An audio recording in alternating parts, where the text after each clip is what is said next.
Hello my dear student, my name is Dharmendra Naruka. Today we are going to discuss about important rules of adjective. दोस्तों last lecture के अंदर हमने adjective से संबंधित कुछ बातें पढ़ी थी। आज की क्लास में हम पढ़ने वाले हैं उसके कुछ इम्पोर्टेंट रूल्स जो एग्ज़ाम के व्यू से काफ़ी इम्पोर्टेंट होते हैं। मैंने उसकी कुछ इम्पोर्टेंट जो बातें हैं उनको इम्पोर्टेंट रूल्स का नाम देकर उनको एक पूरी लिस्ट तैयार की है, आपके सामने मैं वो रखने जा रहा हूँ। तो दोस्तों अब आपको करना क्या है, चीज़ों को बड़े ध्यान से पढ़ना है, फोकस्ड होकर पढ़ना है, कॉन्सेंट्रेट होकर पढ़ना है और वीडियो के अंत तक बने रहना है। ठीक है दोस्तों, तो चलिए बिना किसी देरी के without any delay let's get started today's session. देखिए दोस्तों आज हम बात करने वाले हैं इंपॉर्टेंट रूल्स ऑफ एडजेक्टिव की, कि कुछ एडजेक्टिव्स के ऐसे रूल्स होते हैं जो एग्जाम के पॉइंट ऑफ व्यू से काफी इंपॉर्टेंट होते हैं। चलो शुरुआत करते हैं उसी कड़ी में नंबर 1 रूल की। बेटा किसकी? नंबर 1 रूल की, रूल नंबर 1 की। देखिए रूल नंबर 1 क्या है, देखिए आप रूल नंबर 1 क्या है। देखिए अगर if of the to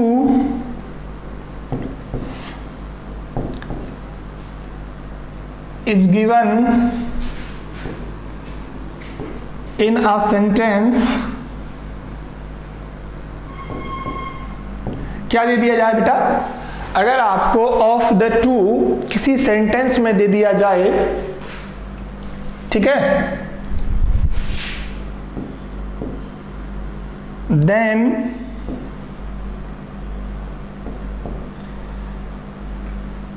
comparative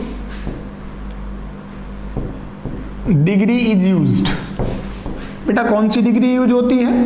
comparative degree use होती है, ये फिक्स है। अगर आपको सेंटेंस में क्या दे दिया जाए बेटा, अगर आपको सेंटेंस में आपको ऑफ द टू दे दिया जाए, याद रखना है आपको क्या दे दिया जाए बेटा, ऑफ द टू दे दिया जाए, तो फिर जो डिग्री यूज होगी वो कौन सी होगी बेटा? कंपैरेटिव डिग्री होगी। कौन सी डिग्री यूज होगी बेटा? कंपैरेटिव डिग्री यूज होगी। बट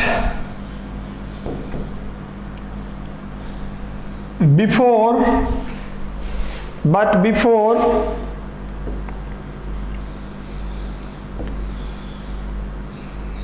comparative degree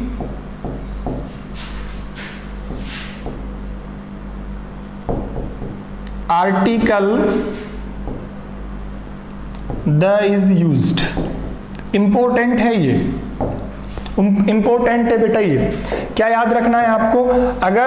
अगर कंपैरेटिव डिग्री यूज हुई है तो उससे पहले क्या लगेगा? आर्टिकल दे का यूज होगा। बड़ा इंपॉर्टेंट है। अगर सेंटेंस में आपको ऑफ द टू दिया गया है, तो यूज होने वाली डिग्री बेटा कौन सी होगी? कंपैरेटिव होगी। लेकिन जो इंपॉर्टेंट बात है वो ये है कि कंपैरेटिव डिग्री से पहले हमें आर्टिकल, जो डेफिनिट आर्टिकल है उसका यूज करना पड़ेगा। और वो आर्टिकल कौन सा है मेरे प्यारे बच्चों? वो आर्टिकल है आपका दे। कौन सा आर्टिकल है? दे। जैसे मैंने लिखा फॉर एग्जाम्पल बेटा मैं लिखता हूं सी इज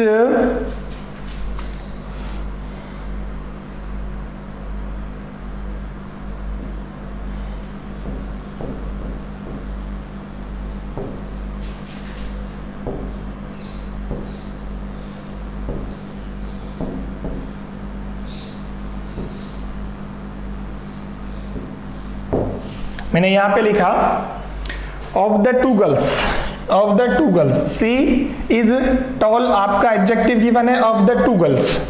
क्या दिया मैंने? सी इज, उसके बाद यहां पर डैश है, tall of the two girls. क्या? Two girls. अब देखो, अगर आपको सेंटेंस में इस तरीके की कुछ कंडीशन मिल जाती है बेटा, इस तरीके की कुछ कंडीशन मिल जाती है, यानी आपको क्या दे दिया जाता है, आपको ऑफ द टू दे दिया जाता है, तो इस एडजेक्टिव की जो डिग्री फॉर्म बेटा आएगी ना, इस एडजेक्टिव की जो डिग्री फॉर्म आएगी ना, वो कौन सी आएगी बेटा, कंपैरेटिव आएगी। कौन सी आएगी, कंपैरेटिव आएगी। तो टॉल का तो आप क्या कर दोगे बेटा, टॉलर कर दोगे। क्या कर दोगे बेटा, टॉल का तो क्या कर दोगे, टॉलर कर दोगे। लेकिन जो इंपॉर्टेंट है, जहां आप गलती करोगे वो ये है कि इससे पहले आपको आर्टिकल दे का यूज भी करना है। किसका यूज करना है बेटा, आर्टिकल दे का यूज भी करना है। आपको करना क्या है कि अगर सेंटेंस में ऑफ द टू दे दिया जाए तो उससे पहले जो डिग्री आएगी वो तो आपकी कंपैरेटिव होगी। बेटा कौन सी डिग्री होगी, कंपैरेटिव होगी। और कंपैरेटिव डिग्री से जस्ट बिफोर आपको क्या लगाना है, आर्टिकल दे लगाना है। बात समझ में आ गई ना। अगर ऑफ द टू आएगा तो फिर क्या करना है, आपको कंपैरेटिव डिग्री लगानी है और उससे पहले आर्टिकल दे लगाना है। चलो एक सेंटेंस और देख लीजिए, बात और अच्छे से क्लियर हो जाएगी। मैंने लिखा स्नेहा इज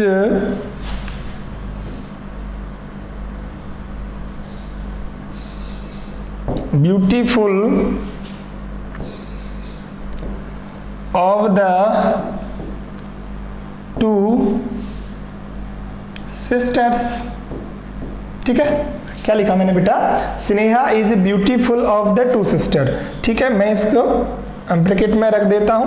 अब आपको क्या दे दिया गया है सेंटेंस में बेटा, अच्छे से देख लीजिए, आप बार बार पढ़ने की जरूरत नहीं पड़नी चाहिए। ठीक है ना, ऑफ द टू दे दिया गया है बेटा, क्या दे दिया गया है आपको, ऑफ द टू दे दिया गया है। अब ऑफ द टू दे दिया गया है तो डिग्री तो बेटा सबसे पहले क्या आएगी, कंपैरेटिव आएगी। तो मोर ब्यूटीफुल करना पड़ेगा आपको, क्या करना पड़ेगा, मोर ब्यूटीफुल करना पड़ेगा ना, मोर ब्यूटीफुल करना पड़ेगा। और इससे पहले आपको क्या लगाना है, आर्टिकल दे का यूज करना है। बेटा किसका यूज करना है, आर्टिकल दे का यूज करना है। आई होप सबको अच्छे से समझ में आ गया होगा। एक बार वापस देख लीजिए, अगर सेंटेंस में आपको ऑफ द टू दिया जाता है तो बेटा डिग्री जो यूज होगी वो कौन सी यूज होगी, कंपैरेटिव होगी। और उस डिग्री से पहले आपको क्या लगाना पड़ेगा, आर्टिकल दे लगाना पड़ेगा। क्या लगाना पड़ेगा बेटा, आर्टिकल दे का यूज करना पड़ेगा। आ गई ना बात समझ में यहां तक। अब देखिए आप, अब हम बात करते हैं बेटा रूल नंबर 2 की। किसकी बात करते हैं हम, रूल नंबर 2 की। चलिए अब हम बात करते हैं बेटा रूल नंबर 2 की। देखिए रूल नंबर 2 क्या है आपका, रूल नंबर 2 क्या है आपका। देखिए अगर किसी भी एडजेक्टिव से पहले बेटा, किसी भी एडजेक्टिव से पहले आर्टिकल दे लगा दिया जाए, ठीक है, यानी दे प्लस एडजेक्टिव अगर आपको कहीं लिखा मिलता है तो ये चीज जो जिस चीज को रेफर करता है, एक्सप्रेस करता है, वो क्या हो सकती है। देखो अगर एडजेक्टिव से पहले दे लगा दिया जाए तो ये हमें बेटा पूरी जाति का बोध कराता है। किसका बोध कराता है, पूरी जाति का, पूरी जाति का बोध करवाता है ना, बोध करवाता है।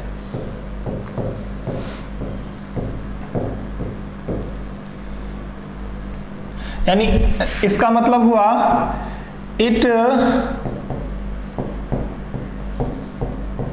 Expresses A group of people, A group of people. ये ग्रुप ऑफ पीपल की बात करता है। किसकी बात करता है बेटा, ग्रुप ऑफ पीपल की बात करता है। अब वो किस तरीके से करता है ये भी सुन लीजिए आप। ये ग्रुप ऑफ पीपल की बात बेटा किस तरीके से करता है ये भी आप सुन लीजिए। देखिए अगर मैंने यहां पे लिखा बेटा, मैंने लिखा यहां पे, यहां मैंने लिखा रिच, मैंने यहां लिख दिया पुअर, ठीक है, मैंने यहां लिख दिया डिसेबल्ड, मैंने यहां लिख दिया ब्लाइंड, ठीक है, मैंने ये 4 आपके सामने क्या लिख दिए बेटा, मैंने ये आपके सामने 4 एडजेक्टिव लिख दिए बेटा। क्या लिख दिए? 4 एडजेक्टिव लिख दिए। अब इन सबसे पहले अगर मैं आर्टिकल दे लगाता हूं, क्या लगाता हूं बेटा, इन सबके पहले अगर मैं क्या लगा देता हूं, आर्टिकल दे लगा देता हूं, तो फिर इनका जो मीनिंग हो जाएगा ना बेटा, वो कुछ इस तरीके से हो जाएगा। अब इस द रिच का मतलब है बेटा रिच पीपल। क्या है? Rich people. क्या बन जाएगा? रिच पीपल बन जाएगा। द पुअर का मतलब क्या हो जाएगा बेटा? पुअर पीपल हो जाएगा। क्या हो जाएगा? पुअर पीपल हो जाएगा। जो डिसेबल्ड है, द डिसेबल्ड है, इसका मतलब हो जाएगा जितने भी डिसेबल्ड हैं उन सभी लोगों की बात होगी। डिसेबल्ड पीपल, किसकी बात होगी बेटा? डिसेबल्ड पीपल की बात होगी। अगर मैं लगा दूं ब्लाइंड से पहले तो किसकी बात होगी बेटा? ब्लाइंड पीपल की बात होगी। किसकी बात होगी? ब्लाइंड पीपल की बात होगी। तो कहने का मतलब ये समस्त जाति का बोध करवाते हैं। अगर आपने किसी एडजेक्टिव से पहले आर्टिकल दे लगा दिया तो ये किसकी बात करते हैं बेटा? ये पूरी जाति की बात करते हैं। ठीक है ना? ओके, समझ में आई ना आपको बात? ठीक। अब देखिए साथ साथ एक बात और देख लीजिए, इसी के पैरेलल बात यह है कि इनके बाद में जो यूज वर्ब होगी बेटा वो कैसी होगी? प्लूरल वर्ब होगी। कैसी होगी बेटा? प्लूरल वर्ब होगी। क्या होगी? प्लूरल वर्ब होगी। किनके बाद में? इनके बाद में। ठीक है ना? इनके बाद में बेटा जो वर्ब यूज होगी ना वो कैसी यूज होगी? इनके बाद में जो वर्ब यूज होगी ना वो कैसी होगी बेटा? प्लूरल वर्ब यूज होगी। अब क्यों होगी समझ सकते हो आप? I think you got it because these types of adjective express a group of people and people is plural, so the verb must be plural, तो वर्ब आपकी कैसी होगी बेटा? प्लूरल होगी। तो आप इसको अच्छे से देख लीजिए, अगर इन एडजेक्टिव के पहले आर्टिकल दे लगाया जाता है तो ये पूरी जाति को बताते हैं, ग्रुप ऑफ पीपल को बताते हैं, और इनसे जो मीनिंग निकलेगा वो किसका निकलेगा? एक पीपल के अर्थ में निकलेगा। जैसे द रिच का मतलब रिच पीपल हो गया, द पुअर का मतलब क्या हो गया? पुअर पीपल हो गया, डिसेबल्ड पीपल हो गया, ब्लाइंड पीपल हो गया। ठीक है, जैसे मैंने यहां लिखा the rich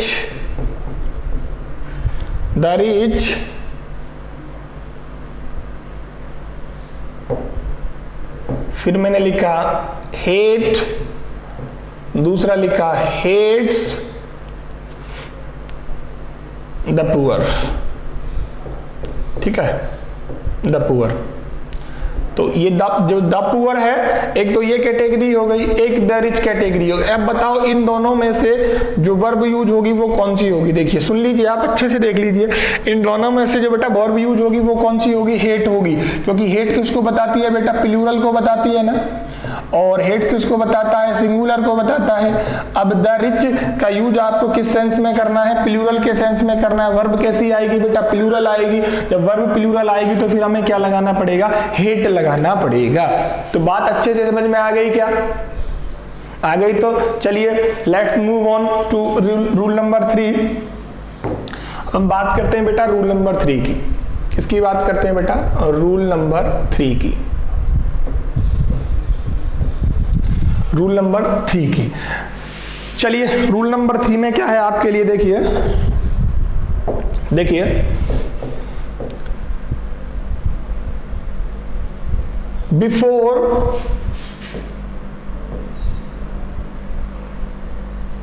enough and comparatively, ये दो वर्ड है। वैसे इनफ की बात हम पहले कर चुके हैं, एक बार फिर देख लीजिए। इनफ और कंपैरेटिवली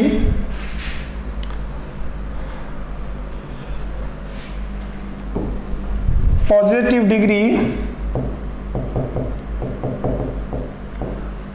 डिग्री इज यूज्ड। ये आपको पहले मैं बता चुका था, लेकिन एक बार फिर देख लीजिए, चीजें और अच्छे से क्लियर हो जाएंगी। Before enough and comparatively positive degree is used, यानी इनफ और कंपैरेटिवली के पहले किसका यूज किया जाता है? बिफोर इनफ और आफ्टर कंपैरेटिव डिग्री, है ना, अब आफ्टर कंपैरेटिवली, है ना, ठीक है। तो किसका यूज किया जाता है? पॉजिटिव डिग्री का यूज किया जाता है। किसका यूज किया जाता है? पॉजिटिव डिग्री का। अब देख लीजिए किस तरीके से होता है, चीजें अच्छे से समझ में आ जाएंगी। देखो मैंने कहा I have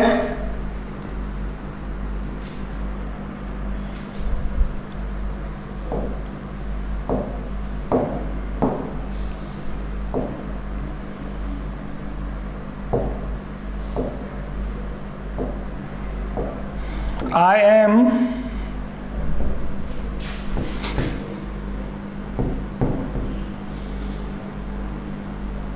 intelligent enough to pass the exam। दूसरा सेंटेंस लिखा मैंने, the weather is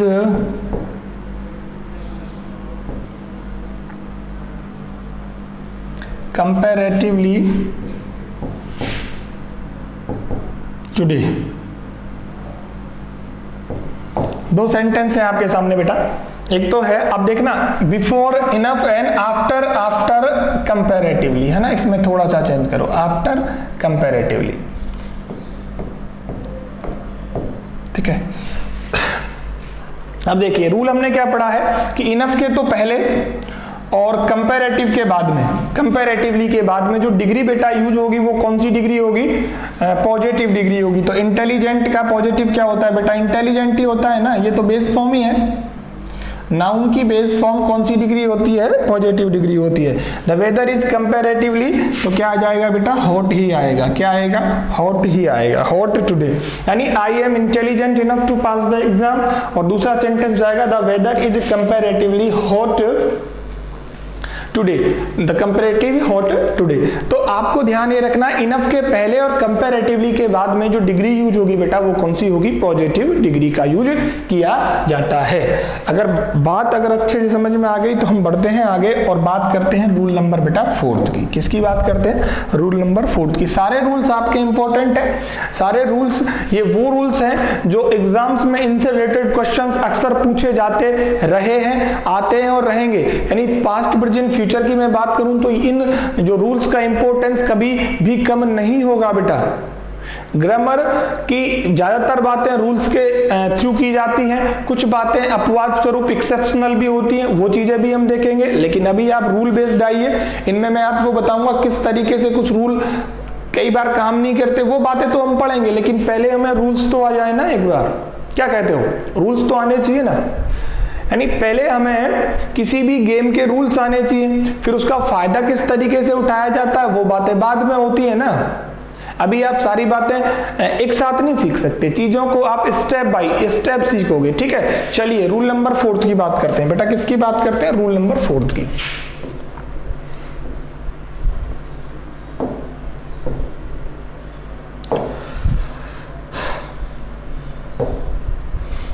बात करते हैं बेटा रूल नंबर 4 की। किसकी बात कर रहे हैं बेटा? रूल नंबर 4 की। रूल नंबर 4 क्या है? देखिए बेटा, एक शब्द है प्रीफर। क्या शब्द है बेटा? प्रीफर। अच्छे से देख लेना, एग्जाम में इससे काफी क्वेश्चन पूछे जाते हैं। क्या है बेटा? प्रीफर। अब प्रीफर की दो कंडीशंस होती हैं। कितनी कंडीशन होती है? दो कंडीशंस होती है। यानी प्रीफर कई बार तो अपने पास टू लेता है और कई बार ये टू नहीं लेता। अब कब टू लेगा कब नहीं लेगा वो सुन लीजिए आप। देखिए, देख ली बेटा, अगर प्रीफर के बाद बेटा, अगर प्रीफर के बाद क्या आ जाता है? नाउन आ जाता है। क्या आ जाता है? नाउन आ जाता है, ठीक है। तो फिर इसके बाद में हमें क्या लगाना है? इसके बाद में हमें टू लगाना है। क्या लगाना है बेटा? टू लगाना है। अगर प्रीफर के बाद में नाउन आता है तो हमें इसके बाद में क्या लगाना है? टू लगाना है। एग्जाम में ऐसे क्वेश्चन पूछे जाते हैं बेटा। मैं बार बार इस चीज को रिपीट इसलिए कर रहा हूं क्योंकि ये ज्यादा इंपॉर्टेंट है, ठीक है। इसके बाद देखिए, अगर प्रीफर के बाद टू प्लस वर्ब का फर्स्ट फॉर्म आया, यानी कि टू इन्फिनिटिव आया, क्या आया बेटा, टू इन्फिनिटिव आया, तो फिर इसके बाद में तो फिर बेटा इसके बाद में हमें लगाना पड़ेगा क्या, रादर देन। क्या लगाना पड़ेगा बेटा, रादर देन। दोनों बातें अच्छे से देखी थी आप। अगर प्रीफर के बाद नाउन आता है तो हमें क्या लगाना पड़ेगा, टू लगाना पड़ेगा। अगर प्रीफर के बाद टू प्लस फर्स्ट फॉर्म यानी कि इन्फिनिटिव आता है बेटा, तो फिर आपको क्या करना पड़ेगा, रादर देन का यूज करना पड़ेगा। किसका यूज करना पड़ेगा बेटा, रादर देन का यूज करना पड़ेगा। अब देखिए सेंटेंस के थ्रू देखिए, आप देखिए जैसे मैंने सेंटेंस लिखा,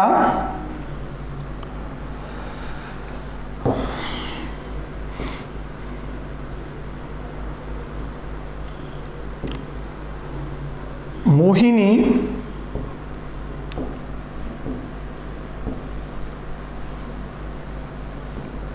प्रीफर्स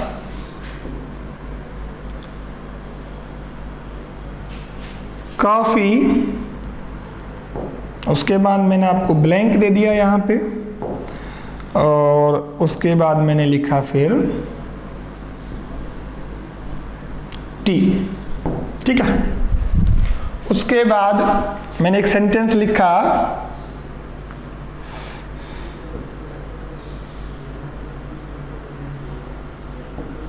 मोहिनी प्रीफर्स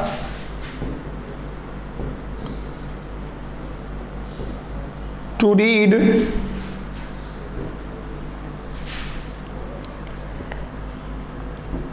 और उसके बाद लिखा स्लीप, ठीक है।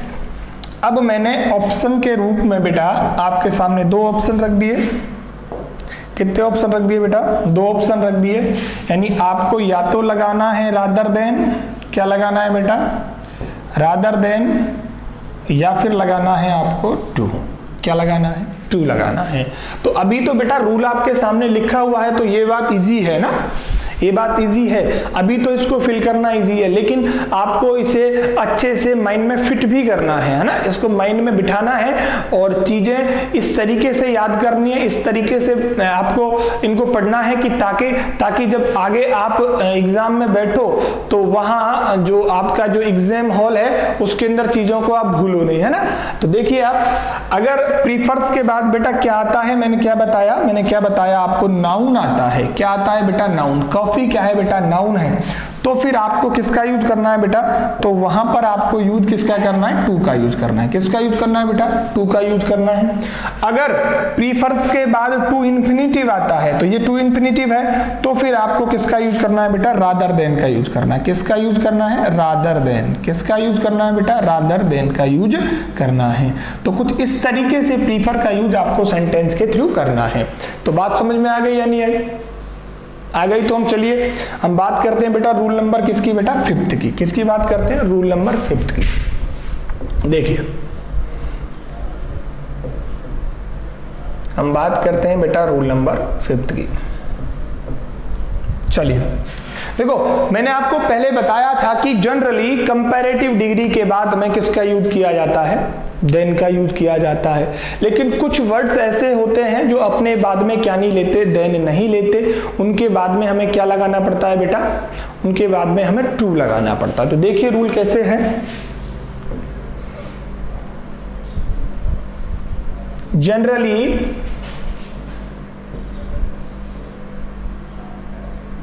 After comparative degree, then is used, but some words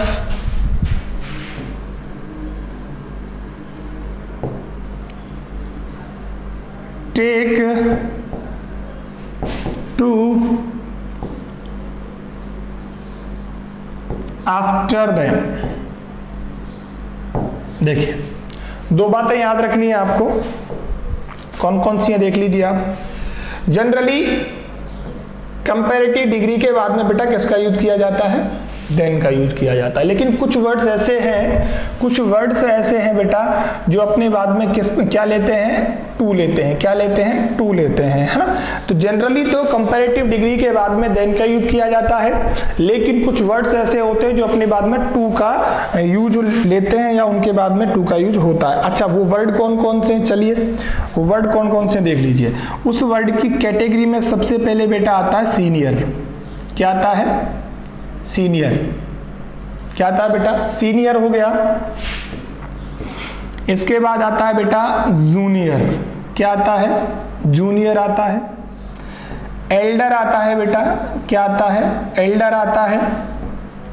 इसके बाद में आता है बेटा इंजूरियस। क्या आता है? इंजूरियस आता है। यहीं देख लीजिए एक बार बेटा। क्या आता है? सुपेरियर आता है। इन्फेरियर आता है। ठीक है। और देखिए आप, इसके अलावा आता है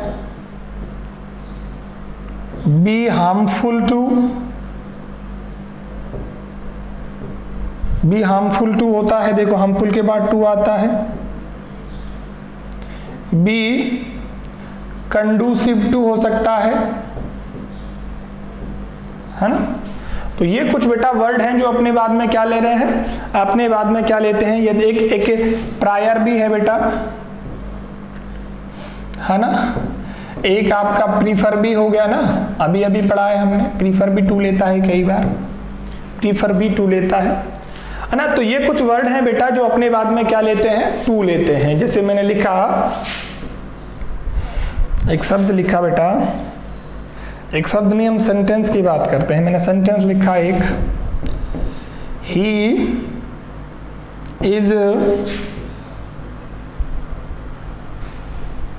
सीनियर देन। अब आपके सामने मैंने दो कंडीशन रखी हुई हैं, दोनों को बताना है बेटा। चलिए आपको क्या करना है? दोनों को बताना है बेटा, दोनों को बताना है ना। टू और देन में से क्या आएगा? आई और मी में से क्या आएगा? देखिए सीनियर का यूज हुआ है ना, तो फिर देन तो आएगा नहीं। ठीक है, तो क्या आएगा बेटा? टू आएगा ना। क्या आएगा? टू आएगा। और देखिए आप, आई और मी में से क्या आएगा? चलो बताइए, आई और मी में से क्या आएगा?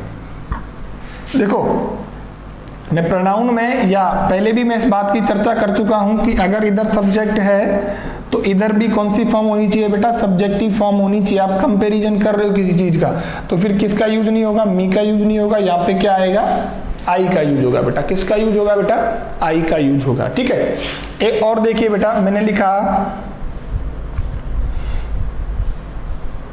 Smoking is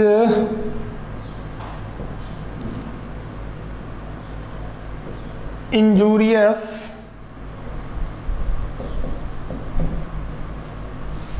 health. ठीक है, मैंने लिखा स्मोकिंग इज इंजूरियस टू और देन हेल्थ। अब बताइए आपको क्या लगाना है? क्या लगाना है बेटा? इंजूरियस के बाद में क्या आता है? इंजूरियस के बाद में बेटा टू आता है। क्या आता है? टू आता है। देन नहीं आता, देन नहीं आता, तो देन को तो हटा देंगे।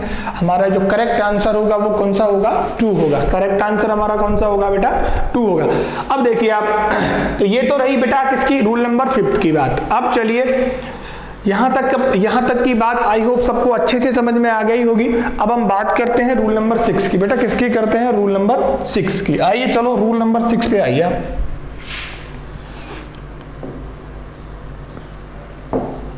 वन मिनट, चलिए रूल नंबर किसकी बात करने वाले हैं हम? रूल नंबर बेटा 6 की बात करने वाले हैं। किसकी बात करने वाले हैं हम? रूल नंबर 6 की बात करने वाले हैं। देखिए रूल नंबर 6 की बात करें तो बेटा अगर किन्हीं दो क्वालिटीज जो एक ही व्यक्ति की हो, अगर उन्हें हम क्या करें, उनको हम कंपेयर करें, या कहने का मतलब हुआ कि जब एक व्यक्ति की दो क्वालिटीज को ही क्या किया जाता है, कंपेयर किया जाता है, तो ER से बनने वाली degree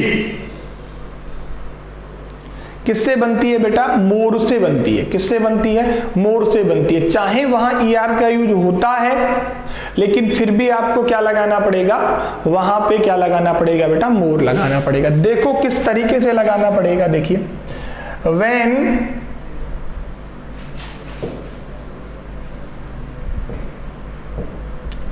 two qualities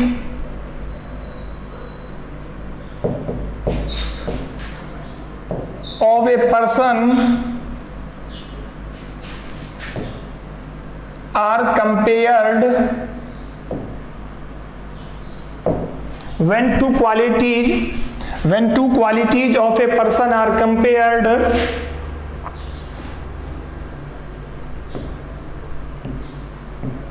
the degree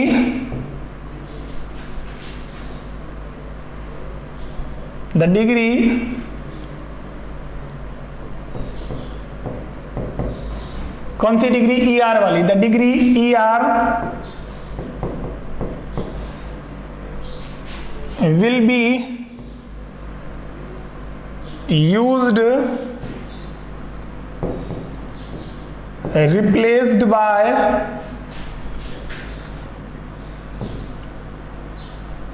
more plus quality. More plus quality, यानी जो क्वालिटी है उसके आगे आप क्या लगाओगे बेटा, मोर का यूज करोगे। किसका यूज करोगे, मोर का यूज करोगे। अब किस तरीके से यूज होगा वो भी आप समझ लीजिए। देखिए मैंने एक सेंटेंस लिखा बेटा, देखिए मैंने लिखा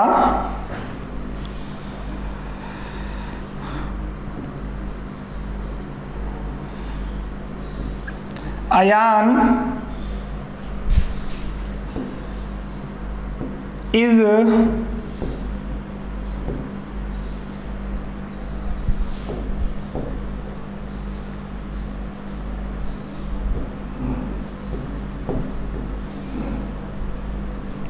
cleverer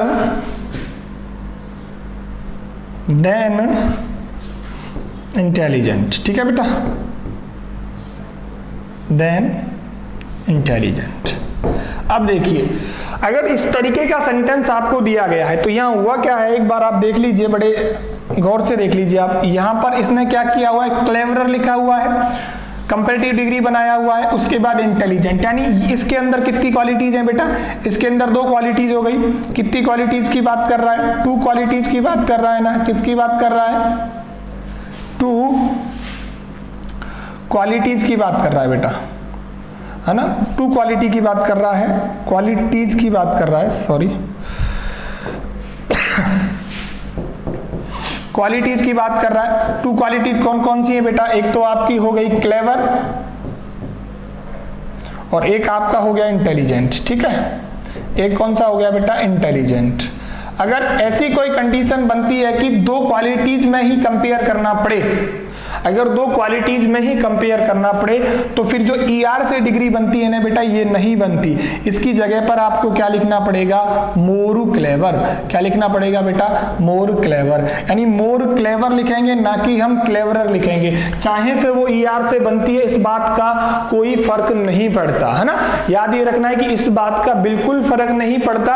अगर डिग्री आपकी किससे है, डिग्री अगर आपकी दो क्वालिटीज की तुलना अगर की जाती है तो डिग्री जो ER से बनती है बेटा वो किससे बनेगी, फिर मोर प्लस जो क्वालिटी है उससे बनेगी, यानी उसकी जो बेस फॉर्म है, यानी पॉजिटिव डिग्री से पहले आपको क्या लगाना पड़ेगा, मोर लगाना पड़ेगा। तो आपको इस बात का अच्छे से ध्यान रखना है। तो ये रही रूल नंबर बेटा 6 की बात, है ना। अच्छे से समझ में आ गए। इसके एग्जाम्पल्स की टेंशन मत कीजिए आप, मैं इतने सारे एग्जाम्पल्स आपको करवाऊंगा। एरर बेस्ड जब क्वेश्चन हम करेंगे, उसके अलावा फिल इन द ब्लैंक्स भी हम करेंगे, तो उसमें ये सारी बातें आप समझ लो। एक बार रूल्स को तो पढ़ो ना आप, एक बार रूल्स को तो पढ़े हम, है ना। फिर हम इसके क्वेश्चंस यानी इससे संबंधित एरर बेस्ड क्वेश्चंस को भी हम करेंगे। चलिए नेक्स्ट रूल की बात करते हैं बेटा, नेक्स्ट रूल की बात करते हैं, रूल नंबर 7। देखिए बेटा 1 मिनट,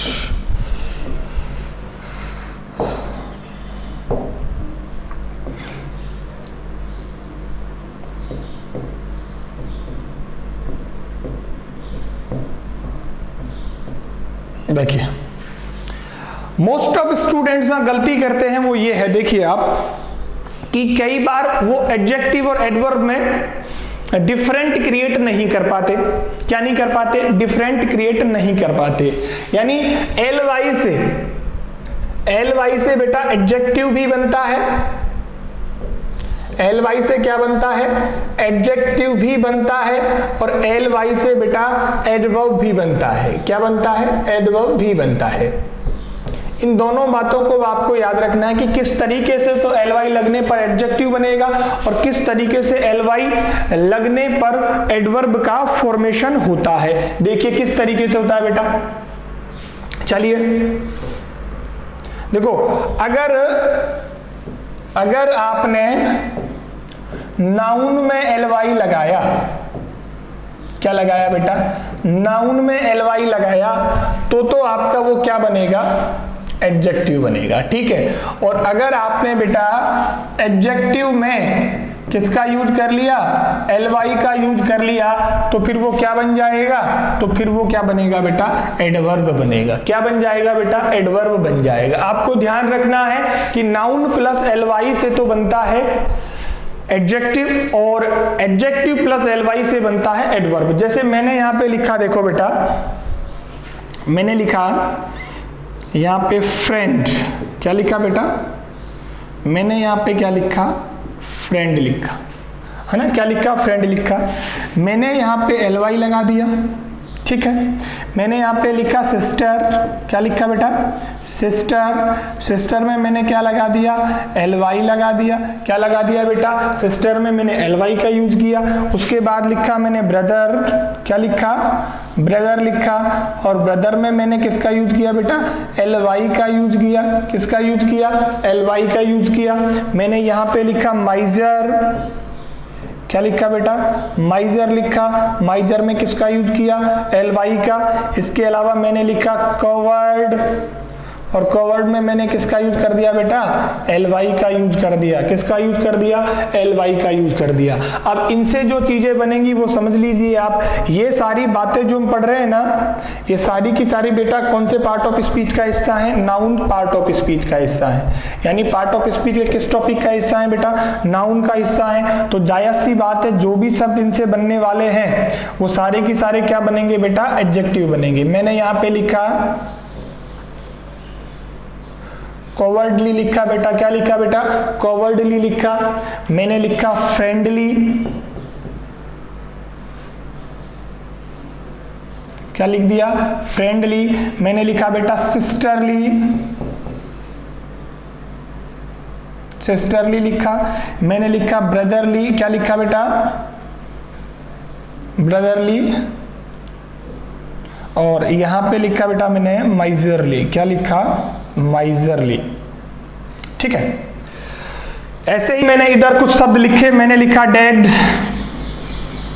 और उसके अंदर क्या लगा दिया? एल वाई लगा दिया। मैंने लिखा बेटा नाइस, और फिर मैंने क्या लगा दिया? एल वाई लगा दिया। मैंने लिखा ब्यूटीफुल,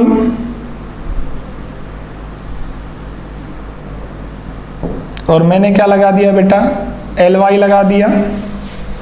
ठीक है। मैंने क्या लगा दिया? एल वाई लगा दिया। अब देखो ये जो तीन वर्ड है ना बेटा, ये किस नाउन कैटेगरी, किस पार्ट ऑफ स्पीच कैटेगरी के वर्ड है बेटा? ये एडजेक्टिव है। ये क्या है? एडजेक्टिव है।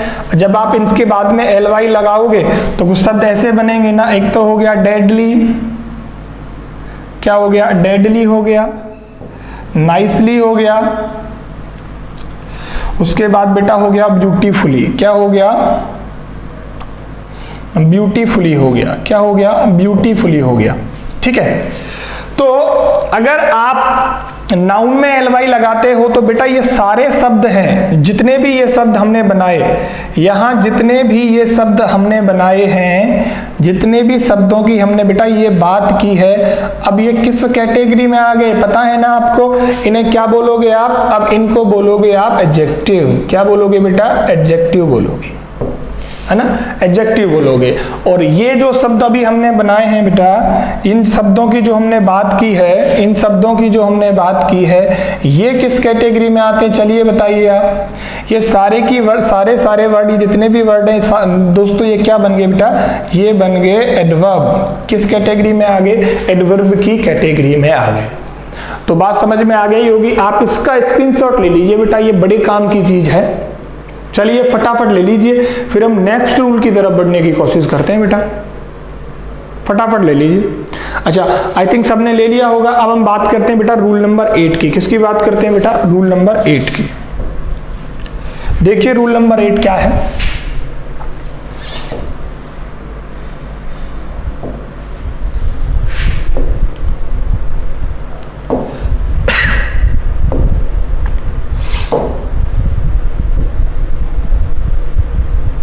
रूल नंबर 8 की मैं अगर बात करूं, ठीक है, तो रूल नंबर 8 में क्या है ये समझिए बेटा। देखिए, देखो, नो अदर का यूज कहां किया जाता है? नो के बाद अदर का यूज कहां किया जाता है? सबसे पहले हम इसकी बात करते हैं। देखिए, मैं कुछ सेंटेंस के माध्यम से रूल को आपको एक्सप्लेन करने की कोशिश करता हूं। मैंने एक सेंटेंस लिखा, मैंने लिखा the Nile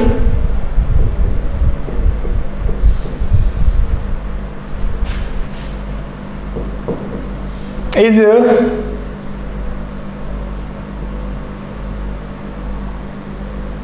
longer than any other river of India।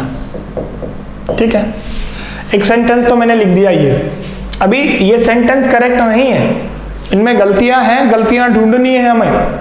किस तरीके से एग्जाम में वो हमें कंफ्यूज कर सकता है बेटा। ठीक है, दूसरा सेंटेंस लिखा बेटा इसी से संबंधित, the Nile is longer then any other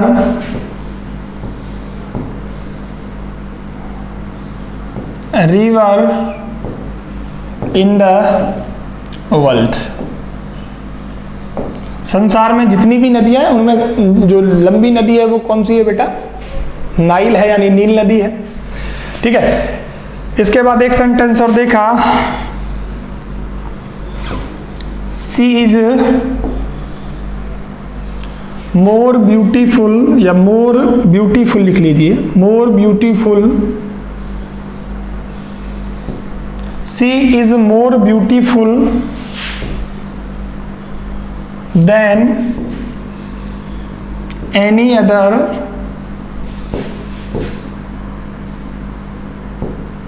girls of our school. ठीक है, ठीक, आ गई बात समझ में। इसके बाद हमने देखा दूसरा sentence, she is more intelligent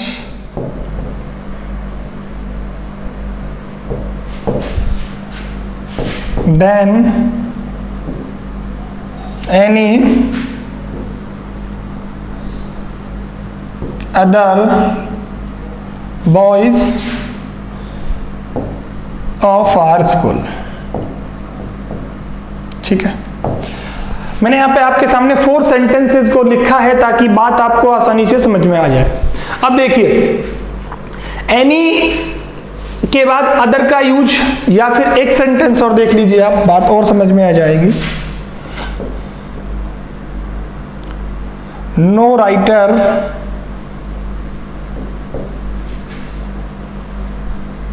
is as famous as R.K. Narayan in India। ठीक है, ये मैंने 5 सेंटेंसेस आपके सामने रखे हैं। अब देखिए आप किस तरीके से हम इनकी बातें करते हैं।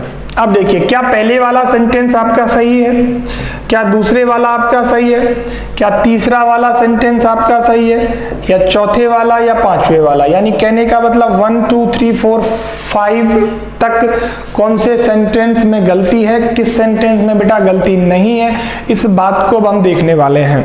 जो हमारी किसकी बात है, रूल नंबर 8 की बात हम कर रहे थे। चलिए अब देखिए, जो बेटा पहला सेंटेंस है, the Nile is longer then any other river of India. यहां हम किसको नहीं लिख सकते बेटा, अदर को नहीं लिख सकते। अब क्यों नहीं लिख सकते वो समझिए। जब कंपैरिजन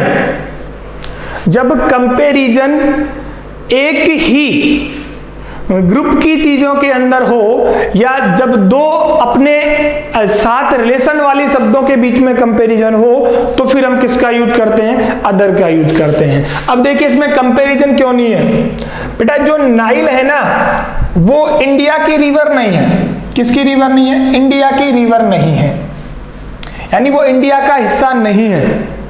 तो अदर का यूज हम नहीं कर सकते, क्योंकि एनी अदर, इसका मतलब ये हुआ कि जो नाइल नदी है ना बेटा, जो नील नदी है, वो फिर किसकी नदी हो जाएगी, अदर लगा दिया तो वो नदी फिर कहां की बन जाएगी, इंडिया की बन जाएगी।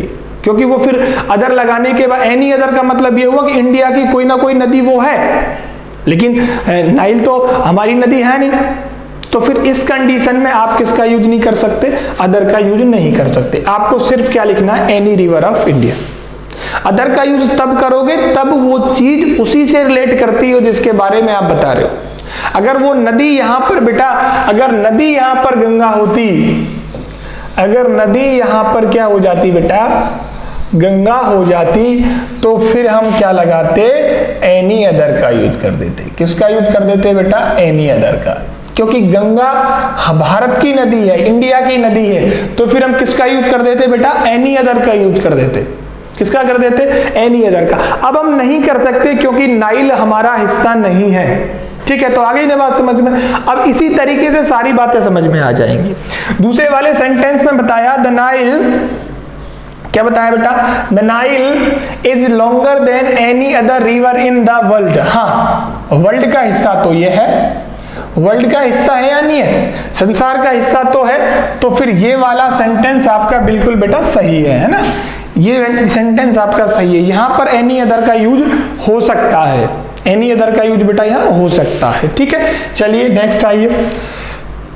She is more beautiful than any other girls of our school. लड़कियों की बात हुई है बेटा, किसकी बात हुई है, लड़कियों की बात हुई है। चलो कुछ ज्यादा खराब नहीं हुआ है, लिख रहा है अभी तो। The Nile is longer than, अच्छा हो गया, any other girls of our school. अब यहां बेटा किसकी बात हुई है, गर्ल्स की बात हुई है। गर्ल्स का ही हिस्सा कौन है, सी है। गर्ल्स का हिस्सा कौन है, एक ही आइडेंटिटी की बात कर रहे हैं ना दोनों, तो हम किसका यूज कर सकते हैं, एनी अदर का यूज कर सकते हैं। एनी अदर का यूज बेटा हम कर सकते हैं। एक ही अगर किसकी बात हुई, आइडेंटिटी, गर्ल्स के अंदर से ही कौन है, सी। लेकिन जैसे ही रूल नंबर क्वेश्चन नंबर 4 पे आए तो बेटा यहां क्या दे दिया, बॉयज दे दिया। क्या दे दिया, बॉयज दे दिया। अगर उसने यहां पर बॉयज दे दिया बेटा, तो फिर आपको क्या करना पड़ेगा, यहां पर क्या करना पड़ेगा बेटा, आपको अदर को यहां से हटाना पड़ेगा।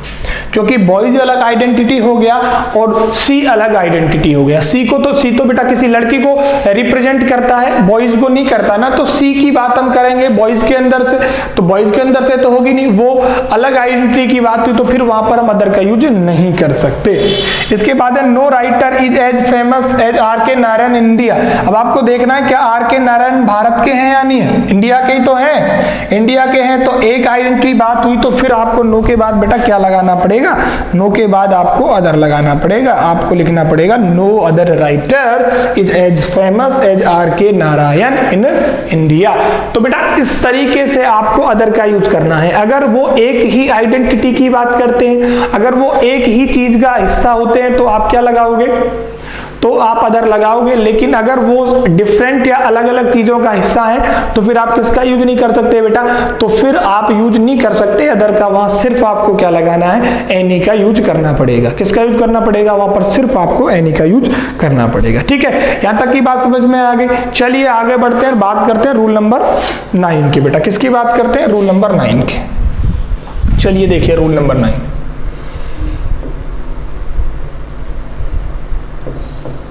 अब हम बात करते हैं रूल नंबर 9। देखिए जो नेक्स्ट हमारा रूल है,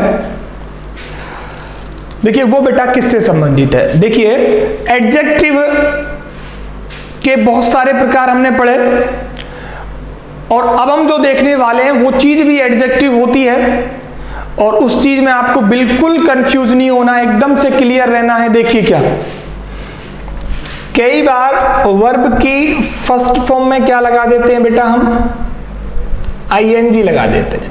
क्या लगा देते हैं, आईएनजी लगा देते हैं। और इस चीज को क्या बोला जाता है बेटा, प्रेजेंट पार्टिसिपल बोला जाता है। क्या बोला जाता है, प्रेजेंट पार्टिसिपल बोला जाता है ना। चीजों को बड़े अच्छे से समझना आप, क्या बोला जाता है, प्रेजेंट पार्टिसिपल बोला जाता है। और ये प्रेजेंट पार्टिसिपल है ना बेटा, ये कई बार किसका काम कर लेता है, एडजेक्टिव का काम कर लेता है। किसका भी काम करता है, एडजेक्टिव का भी काम करता है। ये बात आपको बिल्कुल ध्यान में रखनी है। ठीक है, क्या बोलते हैं इसे, प्रेजेंट पार्टिसिपल बोलते हैं। काम किसका कर लेता है बेटा, ये एडजेक्टिव का काम ये कर लेता है। किसका काम कर लेता है, एडजेक्टिव का काम ये कर लेता है। अब चलिए, एक होता है बेटा वर्ब का कौन सा फॉर्म, थर्ड फॉर्म। वर्ब का थर्ड फॉर्म जिसे हम क्या बोलते हैं, पास्ट पार्टिसिपल बोलते हैं। क्या बोलते हैं बेटा, पास्ट पार्टिसिपल। पास्ट पार्टिसिपल बोलते हैं। वो भी किसका काम कर सकता है बेटा, एडजेक्टिव का काम कर सकता है। क्या कर सकता है, वो भी एडजेक्टिव का काम कर सकता है। यानी वर्ब की फर्स्ट फॉर्म और आईएनजी, और वर्ब का थर्ड फॉर्म भी बेटा किसके काम कर सकते हैं, एडजेक्टिव का काम कर सकते हैं। अब देखिए आप, इनके अंदर क्या क्या बातें इंपॉर्टेंट है, ये देखिए आप। देखिए जैसे मैंने एक शब्द लिखा, बोरिंग हो गया, और इससे ही रेटेड शब्द क्या हो गया, बोर्ड हो गया, है ना। इसके बाद लिखा मैंने दूसरा शब्द लिखा,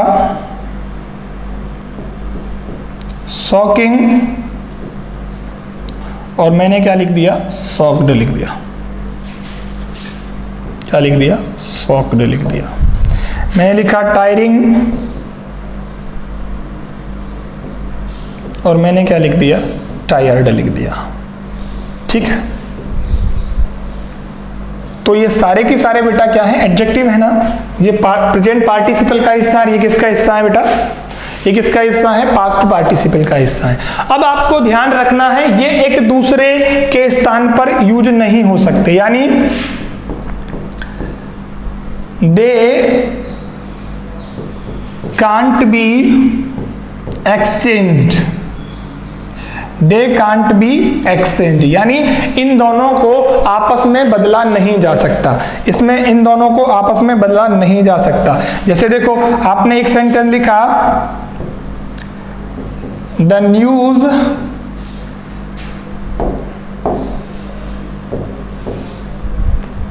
देख लीजिए आप, द न्यूज इज शॉकिंग, और मैंने ऑप्शन में दे दिया आपको शॉक्ड। और दूसरा सेंटेंस लिखा, ही इज शॉक्ड, या फिर ऑप्शन में दे दिया शॉकिंग। अच्छे से बात समझ में आ जाएगी। मैंने लिखा द स्टोरी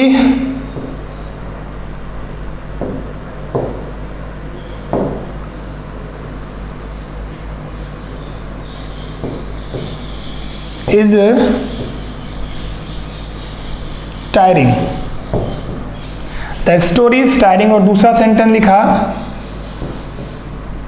आई एम, इसमें ऑप्शन में लिख दिया टायर्ड, ठीक है, और आई एम टायरिंग, या फिर मैंने लिख दिया बेटा टायर्ड।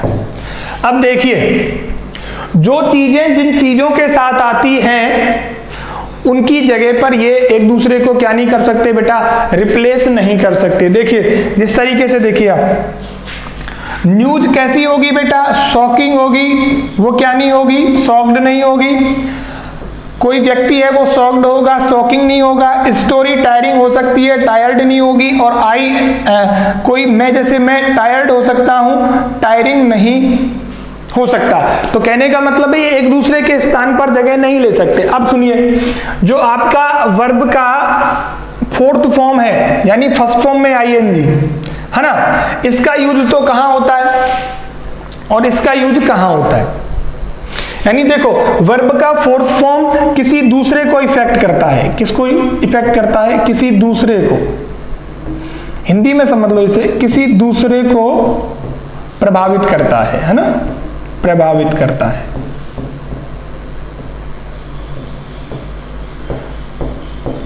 ठीक है, किसी दूसरे को क्या करता है बेटा, प्रभावित करता है। कौन सा फॉर्म? वर्ब का फोर्थ फॉर्म, यानी प्रेजेंट पार्टिसिपल अगर एडजेक्टिव के रूप में यूज हुआ है तो द न्यूज इज शॉकिंग। तो न्यूज को सुनकर दूसरे लोग तो प्रभावित हुए, खुद न्यूज प्रभावित थोड़ी हुई, खुद न्यूज प्रभावित नहीं हुई ना। तो ये तो किसको करती है बेटा, किसी दूसरे, कोई दूसरे लोगों को प्रभावित करती है। लेकिन मैं बात करूं अगर वर्ब के थर्ड फॉर्म की, यानी पास्ट पार्टिसिपल की, तो इसमें कोई भी व्यक्ति है स्वयं प्रभावित होता है। क्या होता है? व्यक्ति स्वयं प्रभावित होता है। व्यक्ति बेटा क्या होता है? स्वयं प्रभावित होता है। देखो किस तरीके से, देख लीजिए आप, आपने लिखा था ही इज शॉक्ड, तो शॉक्ड कौन हुआ? ये वाला ही तो हुआ, तो ये खुद हुआ ना। जैसे आई एम टायर्ड, तो थका कौन? मैं थका ना। कहानी थकाऊ है, उबाऊ है, तो कहानी से उबने वाले तो कोई दूसरे लोग हैं। तो प्रेजेंट पार्टिसिपल जो एडजेक्टिव का काम करता है उसका प्रभाव दूसरे लोगों पे पड़ता है, और जो आपका पास्ट पार्टिसिपल है उससे जिस व्यक्ति की बात हो रही है वही व्यक्ति क्या होता है बेटा, वही व्यक्ति उस चीज से परेशान होता है या उस चीज का इफेक्ट उसी पर पड़ता है, वही प्रभावित होता है। बात आ गई ना समझ में? चलिए नेक्स्ट की बात करते हैं हम, नेक्स्ट रूल की बात करते हैं। रूल नंबर हम 10 की बात करेंगे बेटा। किसकी बात करेंगे अब?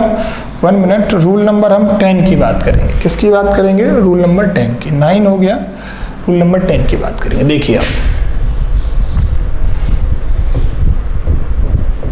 रूल नंबर 10 को समझने से पहले मैं आपके सामने एक सेंटेंस रख देता हूं।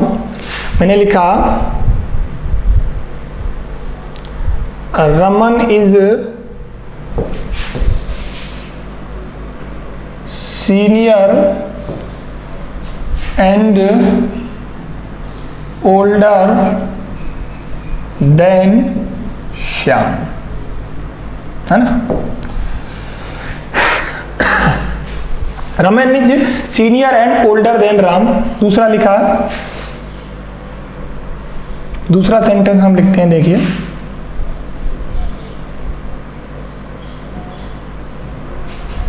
चलो पहले इस सेंटेंस की हम बात कर लेते हैं, बाकी दूसरे सेंटेंस की बाद में बात करें। एक को समझ लेते हैं। देखिए यहां पर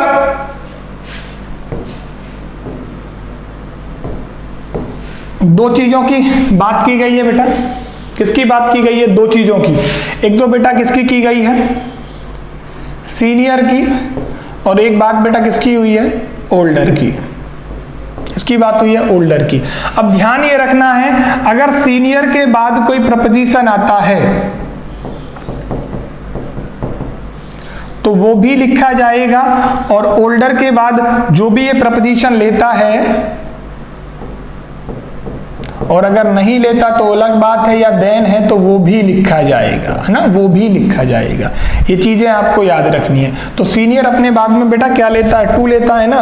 सीनियर अपने बाद में क्या लेता है? टू लेता है। तो यहां पर क्या आ जाएगा? टू आ जाएगा। क्या आ जाएगा? टू आ जाएगा। लिखा जाएगा Raman is senior to and older than Shyam. क्या लिखा जाएगा? Raman is senior to and older than Shyam. आ गई ना बात समझ में? किस तरीके से करोगे? सेंटेंस कोई भी हो, इस बात का बेटा कोई फर्क नहीं पड़ता है ना। आगे ना बात समझ में। तो ये तो रही आपके रूल नंबर 10 की बात बेटा। अब हम बात करते हैं रूल नंबर 11 को लेते हुए कि किस तरीके से आपको मोर और ER लगाना है, ठीक है ना। इसको बड़े शॉर्ट से शब्दों में हम समझ लेते हैं। देखो ज्यादा टाइम नहीं लगेगा इसको समझने में। चलिए देखिए, रूल नंबर 11 किसकी बात करते हैं बेटा? रूल नंबर 11, when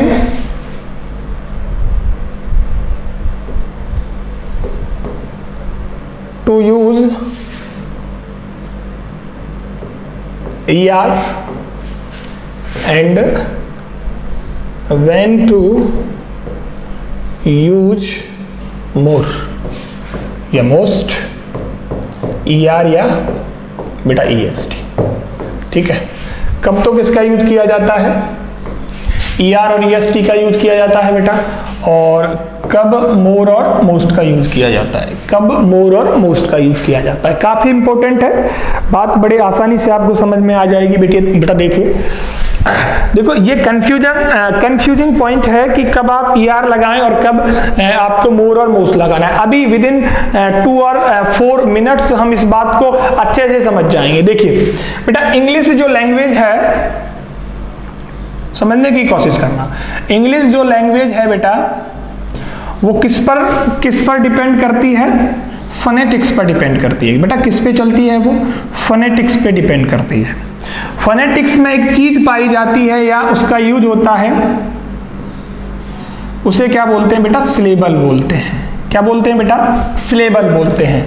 सिलेबल का मतलब होता है बेटा, सिलेबल का मतलब क्या होता है ये समझिए आप। सिलेबल का मतलब होता है बेटा ए वाउल साउंड। क्या होता है? अ वाउल साउंड। क्या होता है बेटा? अ वाउल साउंड। क्या क्या क्या कहलाता है? अ वाउल साउंड। वाउल साउंड का मतलब हो गया स्वर ध्वनि। क्या हो गया बेटा? स्वर ध्वनि। अच्छे से समझ लेना इस चीज को। क्या हो गया? स्वर ध्वनि हो गया। अब आपको जब ER और EST लगाना है तो उससे संबंधित बात समझ लीजिए आप, है ना। अगर आपको कोई एक वर्ड दिया गया है और उसमें कितने सिलेबल हैं? 1 सिलेबल है। अब इस सिलेबल को कैसे देखोगे? देखो, सिलेबल देखने का मतलब देखो, जैसे मैंने यहां पे लिखा बेटा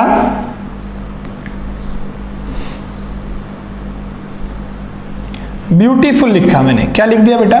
ब्यूटीफुल लिखा।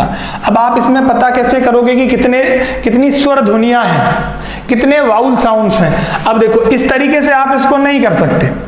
आप फिर इसको ऐसे लिख के देख लीजिए हिंदी में, सुविधा के लिए। वैसे तो फोनेटिक लैंग्वेज में लिखना चाहिए। हमने क्या लिख लिया बेटा? ब्यूटीफुल लिख लिया ना, ब्यूटीफुल लिख लिया। मैं आपको सिंपल मेथड बता रहा हूं। अगर आप फोनेटिक लैंग्वेज में लिखूंगा तो फिर बात आपको समझ में नहीं आएगी, क्योंकि हर बच्चा लिटरेचर का नहीं है जो क्लास में बैठा हुआ है, जो मेरे से पढ़ रहा है। यानी वो बच्चा कॉमर्स का भी हो सकता है, वो किसी साइंस या और किसी स्ट्रीम का भी हो सकता है, आर्ट का भी हो सकता है। जरूरी थोड़ी है उसने लिटरेचर पढ़ा हो या उसने फोनेटिक्स पढ़े हो। तो फोनेटिक्स पे अभी हमें नहीं जाना है। अभी हमें वो मेथड ढूंढना है जो बड़ा सिंपल और इजी सा है, ठीक है। अब देखिए, अब हम बात करें, देखो तो यहां एक साउंड तो यहां पर है, बड़ा हुआ है ना एक। इसके बाद बेटा किसका यूज हुआ है? बड़ी ई का यूज हुआ है, और उसके बाद बेटा छोटे ऊ का यूज हुआ है ना। तो हमारे पास 3 वाउल साउंड हुए बेटा। कितने हो गए? 3 वाउल साउंड। कितने हुए? 3 वाउल साउंड्स। तो हमारे पास टोटल नंबर ऑफ कितने साउंड मिले बेटा? हमें 3 वाउल साउंड मिले। तो यहां पर इसमें कितने सिलेबल हो गए बेटा? इसमें कितने सिलेबल हो गए? 3 सिलेबल हो गए। इसमें 3 सिलेबल हो गए ना। अब इसमें कितने सिलेबल हैं बेटा? 3 सिलेबल हैं। तो बात आ गई ना, सिलेबल कैसे समझोगे आप? सिलेबल क्या होता है ना। अब देखिए, अगर किसी वर्ड में 1 सिलेबल है, कितने सिलेबल है? 1 सिलेबल है। अगर मैं सिंगल सिलेबल की बात करूं, सिंगल सिलेबल का कोई क्या है बेटा? एडजेक्टिव है। सिंगल सिलेबल का कोई एडजेक्टिव है तो बेटा जब उसकी आप कंपैरेटिव डिग्री बनाओगे, क्या बनाओगे, कंपैरेटिव डिग्री बनाओगे, तो वो किससे बनेगी बेटा, ER से, ठीक है। और अगर उसकी आप बेटा सुपरलेटिव डिग्री बनाओगे तो किससे बनेगी बेटा, EST से बनेगी। किससे बनेगी, EST से बनेगी, है ना, EST से बनेगी। ये बात कितने की होनी चाहिए बेटा, सिंगल सिलेबल की होनी चाहिए। किसकी बात होनी चाहिए, सिंगल सिलेबल की। जैसे मैंने लिखा बेटा, एग्जाम्पल के तौर पर मैंने क्या लिख दिया, ग्रेट लिखा, है ना, मैंने यहां पर लिखा स्मार्ट लिखा, मैंने यहां पे टॉल लिखा, ठीक है। इनकी आप डिग्री बना के देखिए। आप देखो ग्रेट को लिख के देखिए पहले आपने लिखा ग्रेट, है ना, तो इसमें मात्रा किसकी हुई है बेटा, एक ही मात्रा यूज हुई है ना, किसकी हुई है, एक ही हुई है, यानी यहां पर यही तो यहां पर साउंड है, ग्रेट में यही तो साउंड है, ग्रे ए का यूज हुआ है ना, ये वाले ए का यूज हुआ है, तो फिर इसकी जो डिग्री बनेगी बेटा वो ग्रेट का क्या हो जाएगा, ग्रेटर हो जाएगा, क्या हो जाएगा, ग्रेटर हो जाएगा, और क्या हो जाएगा बेटा, ग्रेटेस्ट हो जाएगा, क्या हो जाएगा, ग्रेटेस्ट। ऐसे ही स्मार्ट है बेटा,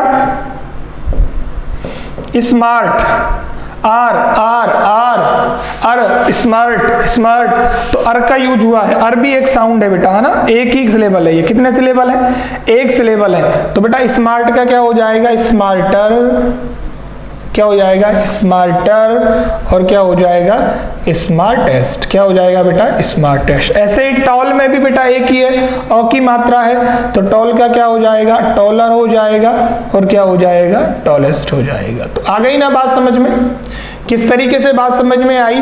अगर किसी एडजेक्टिव में एक सिलेबल आपको गिवन है तो फिर बनने वाली आपकी कंपैरेटिव और सुपरलेटिव डिग्री बेटा किससे बनेगी, वो या तो ER से बनेगी या किससे बनेगी बेटा, EST से बनेगी, ठीक है। एक बात तो हुई है, अब हम बात करते हैं बेटा दूसरी की। देखिए अगर हम बात करें इसके दूसरे की अगर आपको 2 और मोर देन 2, यानी कि 2 या 2 से ज्यादा क्या है बेटा, सिलेबल हैं, किसके अंदर, किसी एडजेक्टिव के अंदर, किसी एडजेक्टिव के अंदर 2 या 2 से अधिक क्या है बेटा, सिलेबल हैं, तो फिर जो डिग्री बनेगी बेटा, तो फिर जो डिग्री बनेगी ना, तो फिर कंपैरेटिव डिग्री तो बनेगी बेटा आपकी किससे, मोर से, और सुपरलेटिव डिग्री बेटा आपकी किससे बनेगी, मोस्ट से, किससे बनेगी, मोस्ट से, ठीक है। आ गई ना बात समझ में, किससे बनेगी, मोर या मोस्ट से। जैसे देखो मैंने यहां पे लिखा ब्यूटीफुली, ले लेते हैं हम, क्या ले लेते हैं बेटा, हम क्या ले लेते हैं, ब्यूटीफुल ले लेते हैं। अब ब्यूटीफुल को देखिए आप कितने हैं, मैं पहले ही बता चुका हूं आपको, ब्यूटीफुल में कितने सिलेबल हैं बेटा, 3 सिलेबल है ना। अभी हम बात करते थे 3 की, देखो एक तो ये रहा, एक ये वाला, और एक ये वाला, 3 सिलेबल हैं, तो फिर ब्यूटीफुल की क्या बनेगी बेटा, एक तो बनेगी मोर ब्यूटीफुल, क्या बनेगी बेटा, मोर ब्यूटीफुल, और दूसरी आपकी क्या बनेगी बेटा, मोस्ट ब्यूटीफुल, क्या बनेगी बेटा, मोस्ट ब्यूटीफुल, क्या बन जाएगी, मोस्ट ब्यूटीफुल बन जाएगी। ऐसे ही अगर आप और शब्द लेते हो, जैसे मैंने ले लिया यहाँ पे इंटेलिजेंट, क्या ले लिया बेटा, इंटेलिजेंट, तो इंटेलिजेंट से जो डिग्री बनेगी वो भी तो देखो, इंटेलिजेंट, इंटेलिजेंट,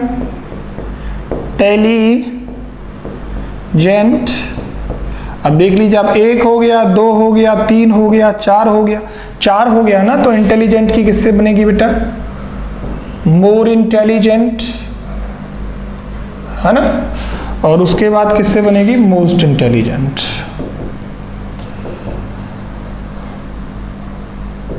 ठीक है, आ गई ना बात समझ में। तो एक रूल ये हुआ कि कब आपको मोर और मोस्ट लगाना है, ठीक है। और देखिए आप एक बात और देख लीजिए इसी संबंधित, अगर किसी चीज के अंदर वाई आ जाए, जैसे लवली आ गया, है ना, हैप्पी आ गया। तो बेटा जब इनकी डिग्री बनाओगे तो आप क्या करोगे, y को हटा दोगे और y के स्थान पर आप IER और क्या लगा दोगे, IEST लगा दोगे, ठीक है ना।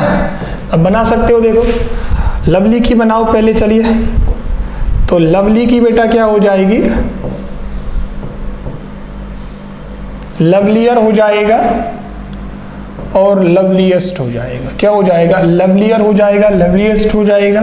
मैं बात करूं हैप्पी की, तो हैप्पी में से y हटाइए, IER लगाइए आप, हैप्पियर हो जाएगा और बेटा क्या हो जाएगा, हैप्पीएस्ट हो जाएगा। क्या हो जाएगा, हैप्पीएस्ट हो जाएगा, है ना।